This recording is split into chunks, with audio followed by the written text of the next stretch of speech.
Somewhere off the coast of Georgia, beneath roughly 40 feet of murky saltwater and decades of silt, there is a hydrogen bomb. It has been there since 1958. The United States government knows it is there, and they have chosen to leave it. That is not a conspiracy theory. That is the official position of the United States Air Force.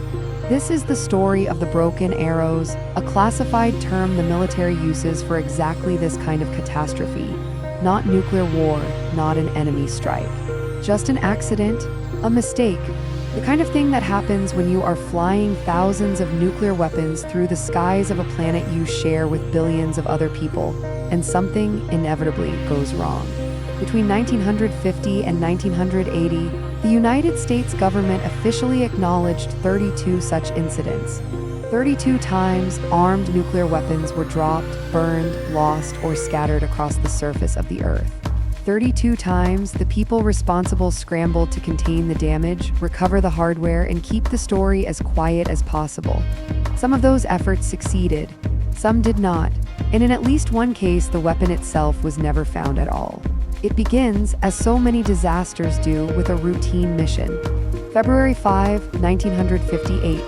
A B-47 Stratojet bomber is flying a simulated combat mission off the coast of Savannah, Georgia.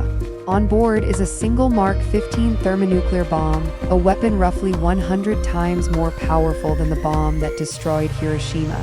The mission is a training exercise. The crew is experienced. Everything is supposed to be fine.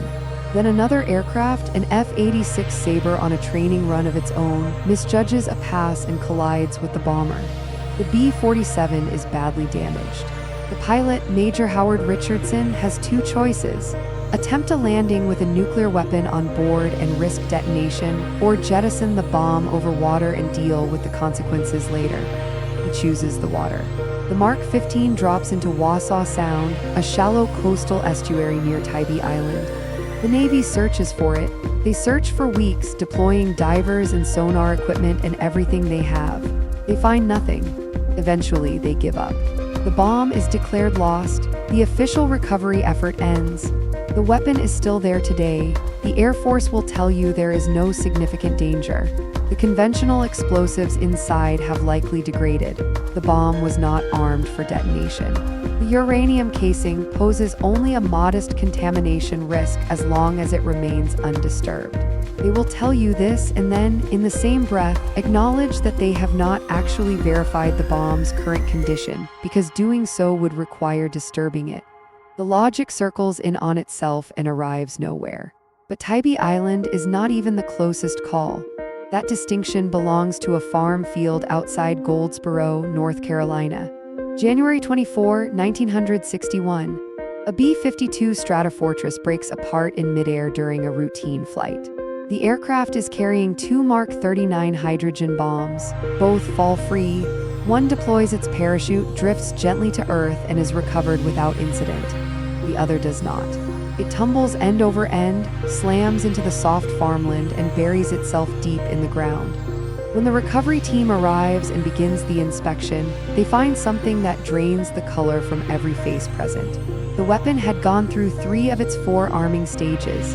3 out of 4. One single switch, one low-voltage safety mechanism, stood between rural North Carolina and a thermonuclear explosion measuring 4 megatons. A device powerful enough to flatten everything within a radius of miles and irradiate a swath of the eastern seaboard. The government contained the story for years. A portion of the second bomb was never recovered from the waterlogged ground. The government purchased an easement on that patch of farmland and quietly forbade any deep excavation there. They have maintained that easement ever since. If Goldsboro was the closest call, Palomares was the loudest one. January 17, 1966. A B-52 carrying 4 B-28 hydrogen bombs collides with a KC-135 tanker during an aerial refueling operation over the coast of Spain. The tanker is instantly destroyed. The B-52 breaks apart. 7 of the 11 crew members die, and 4 thermonuclear weapons scatter across the Spanish countryside and into the Mediterranean Sea.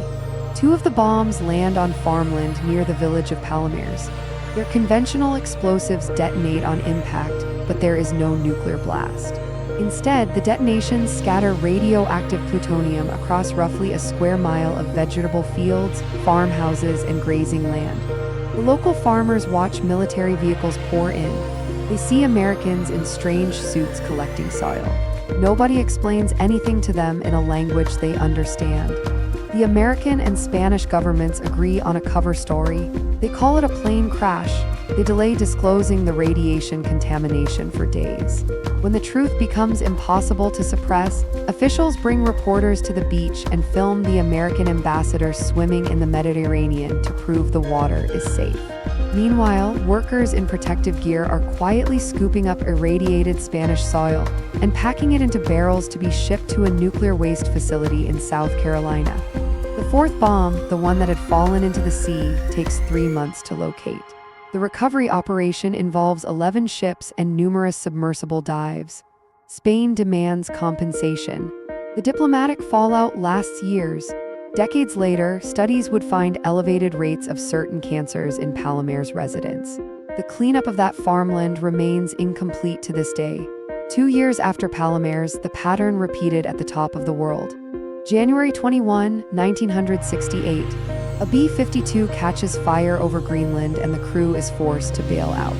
The aircraft crashes onto the sea ice of North Star Bay, near Thule Air Base.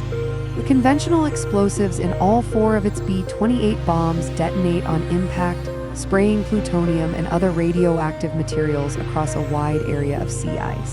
The ice eventually melts, carrying contaminated debris into the Arctic Ocean below. The recovery operation, codenamed Project Crested Ice, is conducted in brutal secrecy and brutal cold. Danish workers and American servicemen labor in temperatures that reach 30 below zero, scooping contaminated ice and wreckage into containers. Denmark, whose territory Greenland was, had a policy against nuclear weapons on its soil.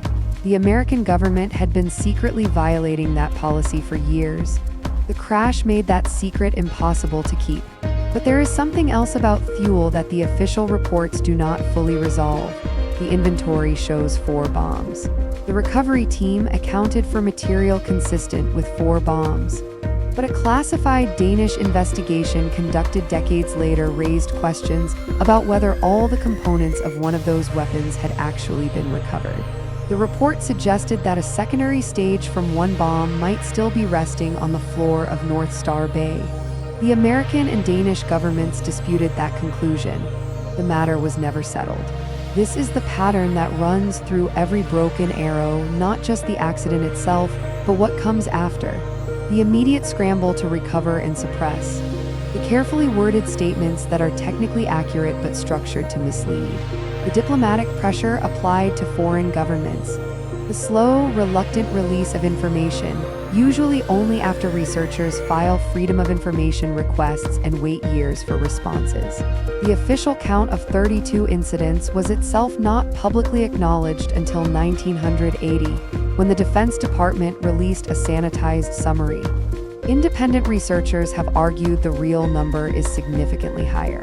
There is a reason the military coined the term broken arrow rather than simply using plain language. Language shapes perception. A broken arrow sounds contained, almost poetic. It does not sound like a hydrogen bomb resting in a tidal estuary 60 miles from a major American city. The Tybee Island bomb is still out there. The Goldsboro farmland remains under government easement. The workers who cleaned up Palomares and Thule, many of them civilians who were told the contamination was minimal, have filed lawsuits and sought medical compensation for decades. Some are still waiting. The Cold War is over. The nuclear-armed bomber patrols that made these accidents nearly inevitable have long since been discontinued. But the weapons themselves do not simply dissolve into history. They stay exactly where they landed, in the mud and the ice and the deep, dark water, waiting for someone to decide they matter enough to finally bring home. Nobody has yet. And so the bombs remain where they fell, patient, silent, indifferent to decades of official reassurances stacked on top of them. Every government that has faced a broken arrow has reached for the same instinct: minimize, delay, obscure. Not out of malice, but out of the very human need to avoid the reckoning that comes with admitting how casually catastrophe was invited into the ordinary world. How many times we came within one circuit of erasing entire cities. How many armed weapons were treated as acceptable cargo on aircraft that, by the mathematics of accident and failure,